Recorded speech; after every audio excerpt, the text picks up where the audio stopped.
सो यहाँ पहला पार्ट है मेरी समझ में, पार्ट सी का ये पार्ट देख रहे हैं। इसमें यहाँ हर क्वेश्चन के बाद चार चार ऑप्शंस दिए हुए हैं। जो सही है उसके आगे आपको स्टार बनाना है और कारण भी बताना है कि आपने वो ऑप्शन क्यों चुना। तो एक एक करके देखेंगे। जैसे पहला है यहाँ पर, बच्चे के विद्यालय ना जाने का मुख्य कारण क्या था? उसका विद्यालय जाने का मन नहीं था, उसका साबूदाने की खीर खाने का मन था, उसने गृह कार्य नहीं किया था, या उसे बुखार हो गया था। सो उसे साबूदाने की खीर खाने का मन था। यहाँ पर स्टार बना देंगे।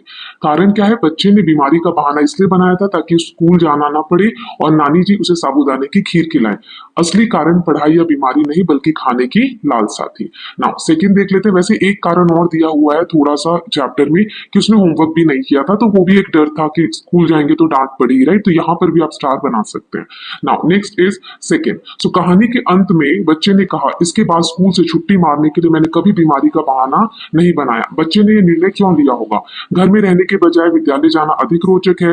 बीमारी का बहाना बनाने से साबूदाने की खीर नहीं मिलती। झूठ बोलने से झूठ के खुलने का डर हमेशा बना रहता है। इस बहाने के कारण उसे दिन भर अकेले और भूखे रहना पड़ा। लास्ट वाला जो है वो सही है, उसे दिन भर भूखा रहना पड़ा और अकेले भी रूम में रहना पड़ा। तो इसका कारण है बच्चे ने सोचा था कि बीमार होने पर उसे आराम मिलेगा और स्वादिष्ट चीजें मिलेंगी, लेकिन असलियत में उसे ना तो खाने को मिला ना मजा आया। वह अकेला और उबा हुआ रहा, इसीलिए उसने निश्चय किया कि अब बीमारी का झूठा बहाना कभी भी नहीं बनाएगा। नाउ थर्ड वन इज, लेटे लेटे पीठ दुखने लगी। इस बात के बारे में, बच्चे के बारे में क्या पता चलता है इस बात से? उसे बिस्तर पर लेटे रहने के कारण ऊब हो गई थी। उसे अपनी बीमारी की कोई चिंता नहीं रह गई थी। वह बिस्तर पर आराम करने का आनंद ले रहा था। बीमारी के कारण उसकी पीठ में दर्द हो रहा था। उसे बिस्तर पर लेटे रहने के कारण ऊब हो रही थी, बोरियत हो रही थी। इसका कारण है बच्चा सचमुच में बीमार नहीं था, वह सिर्फ बहाना करके लेट गया था। लगातार लेटे रहने से उसकी पीठ दुखने लगी और उसे ऊब महसूस होने लगी। ओके, नाउ लास्ट है इसका।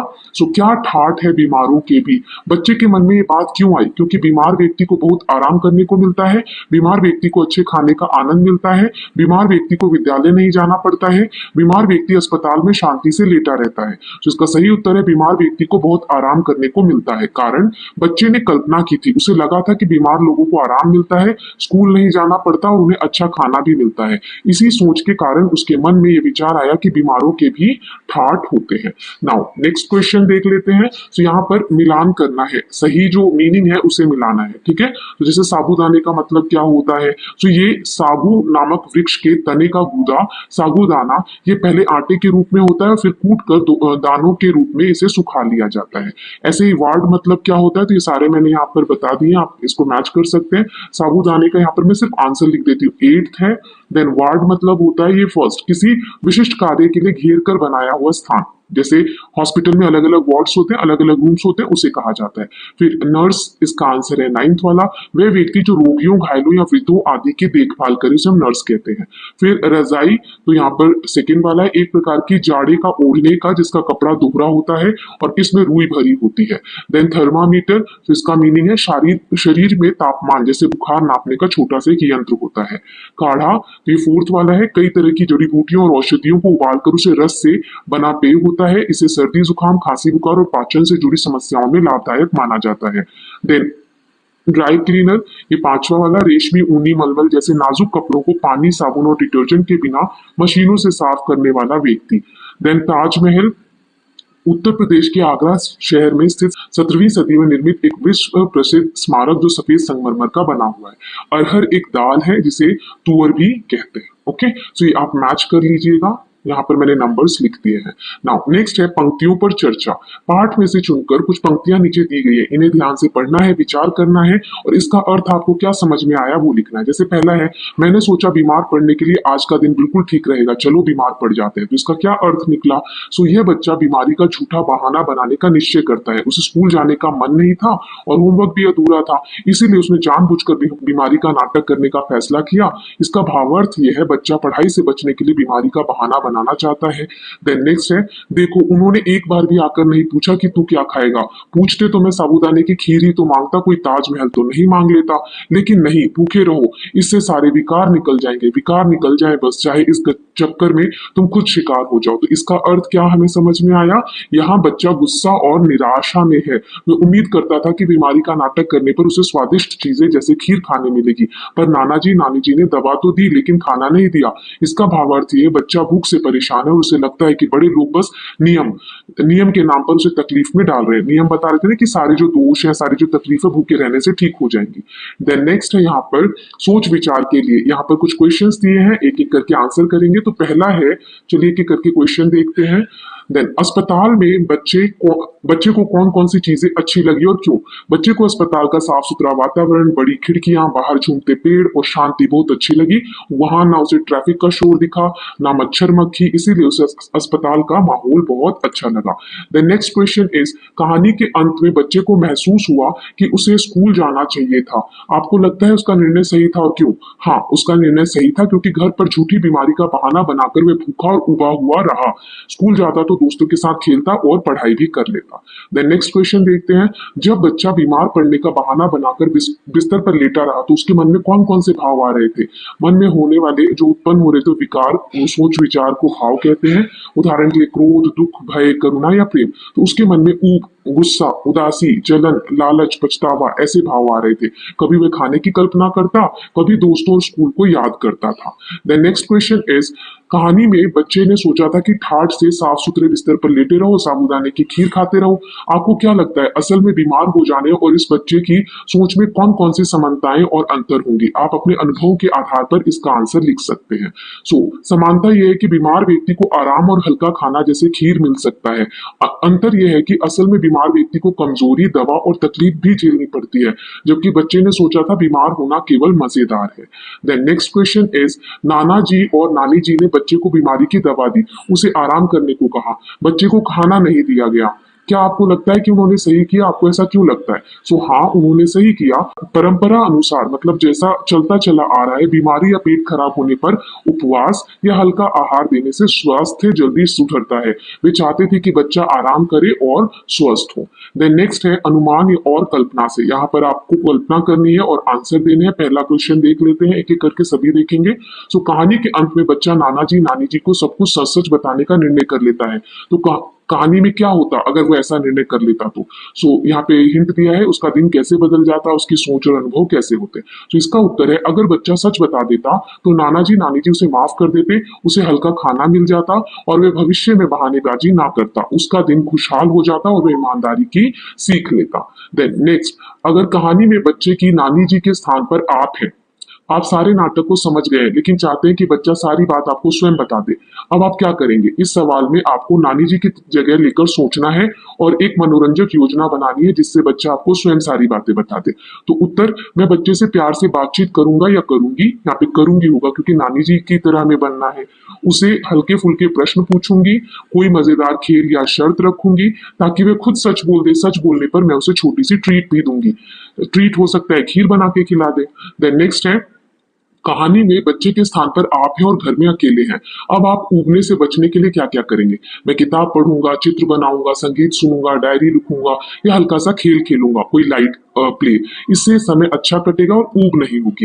ये जो अगर गर्ल्स लिख रही है तो पढ़ूंगी, लिखूंगी ऐसा लिखेंगे, ठीक है। नाउ नेक्स्ट देख लेते हैं। कहानी के अंत में बच्चे को लगा कि उसे स्कूल जाना चाहिए था। कल्पना कीजिए अगर वह स्कूल जाता तो उसका दिन कैसा होता। अगले दिन वह स्कूल गया होगा तो उसने क्या क्या किया होगा? उत्तर, अगर वह स्कूल जाता तो दोस्तों के साथ खेलता, अध्यापकों से पढ़ाई करता, होमवर्क पूरा करने का मौका मिलता। अगले दिन स्कूल जाकर उसने पिछला काम दोस्तों से लेकर पूरा किया होगा और खेल कूद में हिस्सा भी लिया होगा। देन नेक्स्ट है, कहानी में नाना जी और नानी जी ने बच्चे की बीमारी ठीक करने के लिए उसे दवाई दी और खाने के लिए कुछ नहीं दिया। अगर आप नाना जी और नानी जी की जगह होते तो क्या क्या करते? अगर मैं नाना जी या नानी जी की जगह होता तो बच्चे को दवाई देने के साथ साथ हल्का खाना जैसे दलिया, सूप या खिचड़ी भी दे देता या दे देती। साथ ही प्यार से समझाता कि झूठे बहाने नहीं बनाने चाहिए। देन नेक्स्ट क्वेश्चन है, कहानी की रचना। ये जो कहानी की रचना की गई है, जैसे अस्पताल का माहौल मुझे बहुत ही अच्छा लग रहा था। बड़ी बड़ी खिड़कियों के पास हरे हरे पेड़ झूम रहे थे, ना ट्रैफिक का शोरगुल, ना धूल, ना मच्छर मक्खी, सिर्फ लोगों के धीरे धीरे बातचीत करने की धीमी धीमी गुनगुन, बाकी एकदम शांति। इन पंक्तियों पे और ध्यान दीजिए। इन पंक्तियों में ऐसा लग रहा है मानो हमारी आंखों के सामने अस्पताल का चित्र बनाया गया हो, लेकिन लेखन में इसे चित्रात्मक भाषा कहते हैं। पढ़कर ऐसे हमें बड़ी बड़ी खिड़कियां भी नजर आ रही हैं, साफ सुथरा एनवायरमेंट भी दिख रहा है, तो इसे चित्रात्मक भाषा कहते हैं। अनेक लेखक अपनी रचना को रोचक और सरस बनाने के लिए उपयुक्त स्थानों पर अनेक वस्तुओं, कार्यों, स्थानों आदि का विस्तार से वर्णन करते हैं। लेखक ने इस कहानी को सरस और रोचक बनाने के लिए और भी अनेक तरीकों का उपयोग किया है। उदाहरण के लिए उन्होंने कहानी में बच्चे द्वारा कल्पना करने का भी प्रयोग किया है। जब बच्चा अकेले लेटे लेटे घर और बाहर के लोगों के बारे में सोच रहा है, इस कहानी में ऐसी विशेषताएं बहुत सारी छुपी हुई हैं। अब इस बेसिस पे कुछ क्वेश्चंस हैं, वो देख ले। इस पार्ट को एक बार फिर से पढ़िए और अपने समूह में मिलकर इसकी अनेक विशेषताएं जो अन्य है वो आपको लिस्ट बनानी है। सो अन्य विशेषताएं जैसे एक तो देखा हमने चित्रात्मक भाषा, लेखक ने अस्पताल का वातावरण बहुत सुंदर ढंग से वर्णित किया है। फिर हास्य और व्यंग, हंसी मजाक भी इसमें, बच्चे के मन में आने वाले विचारों और उसकी चालाकियों से हास्य उत्पन्न होता है। कल्पना का प्रयोग, इमेजिनेशन, जैसे बच्चा लेटे लेटे घर गली की हलचल की कल्पना करता है। स्वगत कथन, मतलब बच्चा खुद से बातें करता है और उसके भाव स्पष्ट होते हैं। देन अंत में सीख, नैतिकता भी है इस चैप्टर में, इस कहानी में। कहानी कुछ सिखाती है कि झूठ बोलना और बीमारी का बहाना बनाना नुकसानदायक है। नाउ नेक्स्ट क्वेश्चन, इसका आंसर मैंने यही लिख दिया है। कहानी में निम्नलिखित के उदाहरण खोज कर लिखिए। जैसे बच्चे द्वारा पिछली बातों को याद किया जाना, कौन सी लाइन में था ऐसा? सुधाकर काका का अस्पताल में जाना और साबूदाना खीर खाना याद करना। हंसी मजाक का उपयोग, मैं कब बीमार पड़ूंगा, क्या ठाठ है बीमारों की। बच्चे द्वारा सोचने के तरीके में बदलाव आना, शुरू में बीमारी को मजेदार मानना, अंत में समझना कि स्कूल जाना बेहतर था। कहानी में किसी का किसी की बात से अनजान होना, नाना जी और नानी जी को नहीं पता था कि बच्चा नाटक कर रहा है। बच्चे द्वारा स्वयं से बातें किए जाना, देखो उन्होंने एक बार भी आकर नहीं पूछा कि तू क्या खाएगा, काश मैं सुधाकर काका की जगह होता। अब नेक्स्ट देखते हैं। तो यहाँ पर समस्या और समाधान, कहानी को एक बार फिर से पढ़ना है। ये दो क्वेश्चंस है, जैसे बच्चे के सामने क्या समस्या थी और उस समस्या का क्या समाधान उसने निकाला। नाना जी नानी जी के सामने क्या समस्या थी और उन्होंने क्या समाधान निकाला। तो बच्चे की समस्या, क वाले का आंसर है ये, वह स्कूल नहीं जाना चाहता था क्योंकि होमवर्क नहीं किया था और सजा का डर था। उसने समाधान क्या निकाला? बीमारी का झूठा बहाना बनाया और रजाई में लेट गया।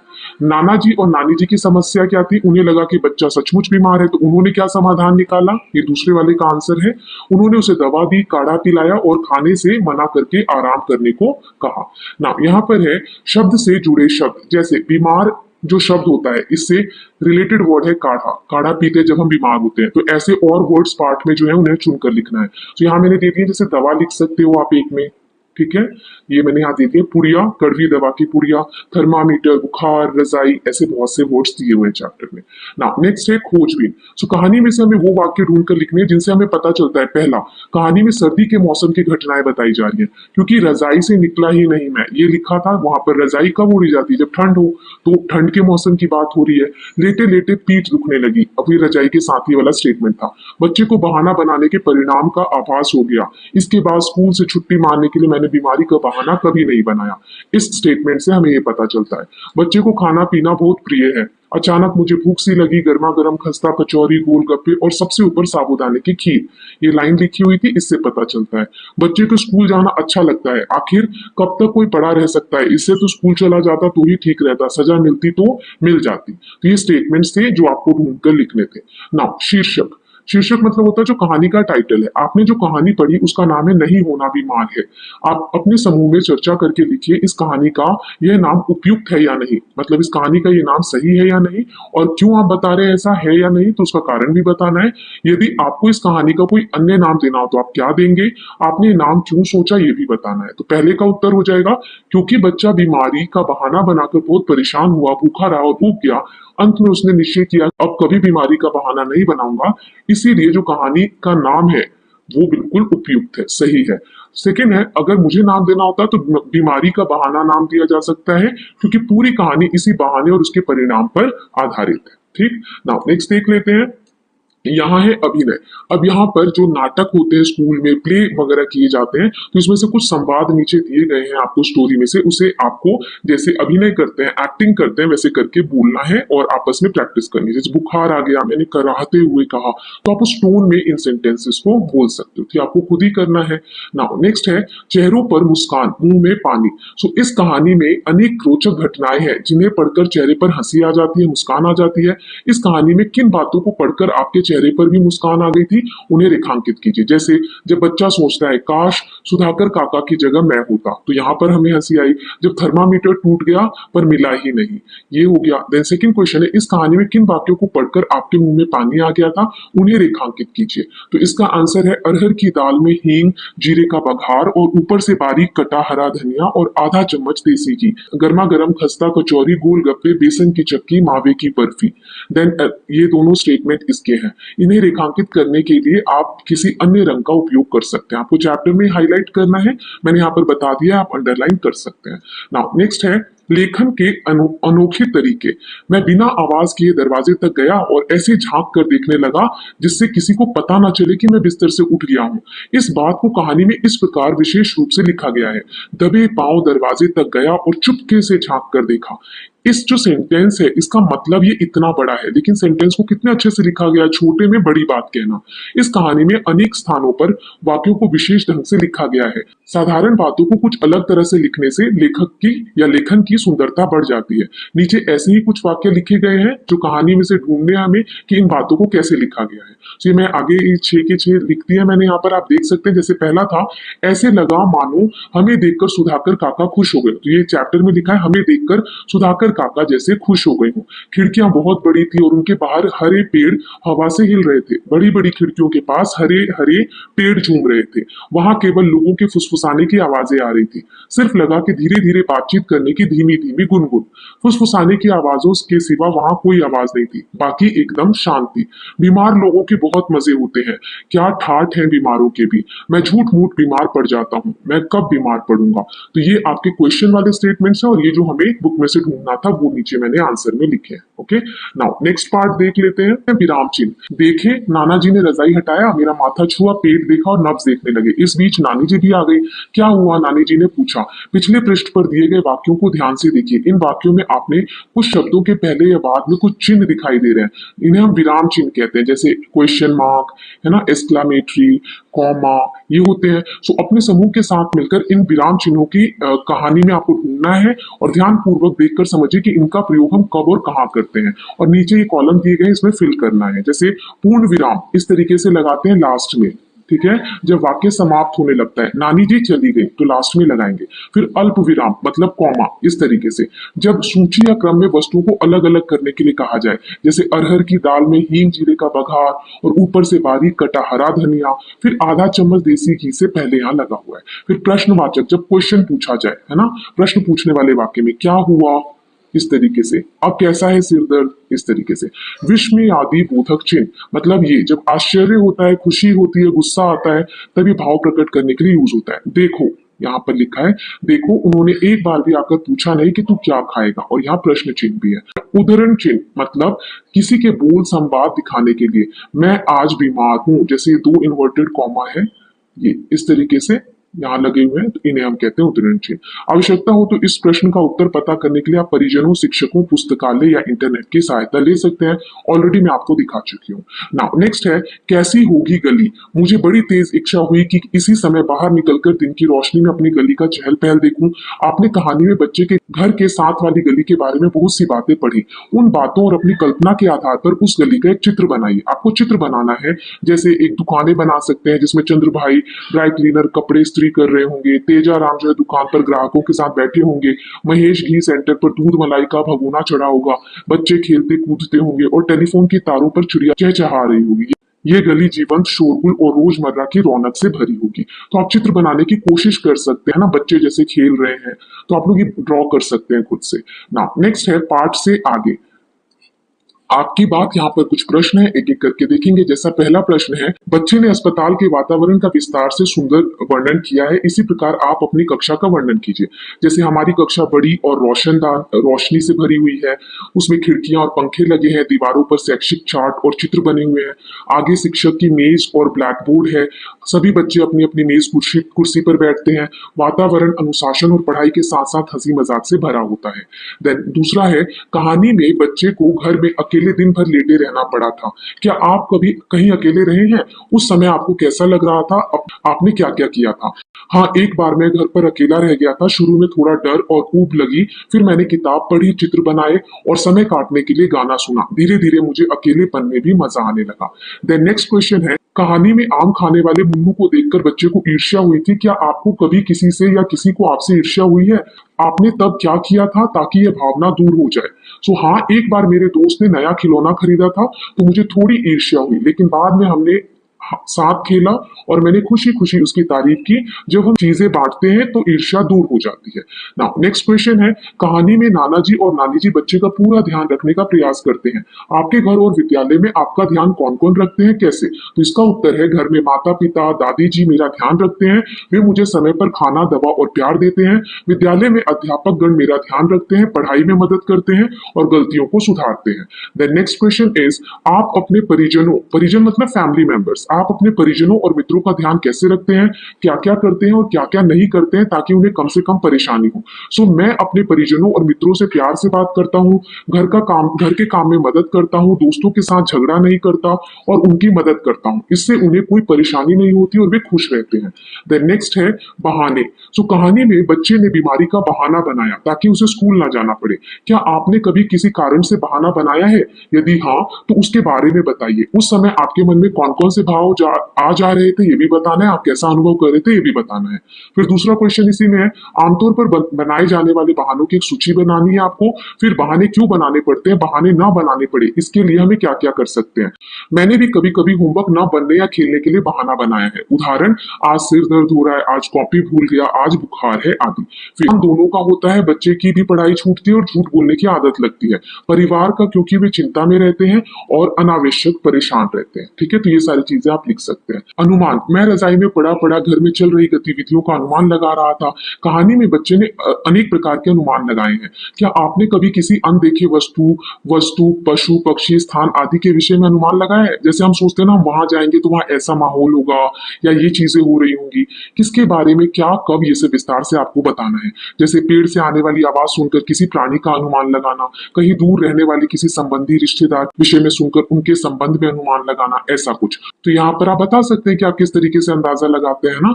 देन घर का सामान, बहुत ढूंढा गया पर थर्मामीटर मिला ही नहीं, शायद कोई मांग कर ले गया था।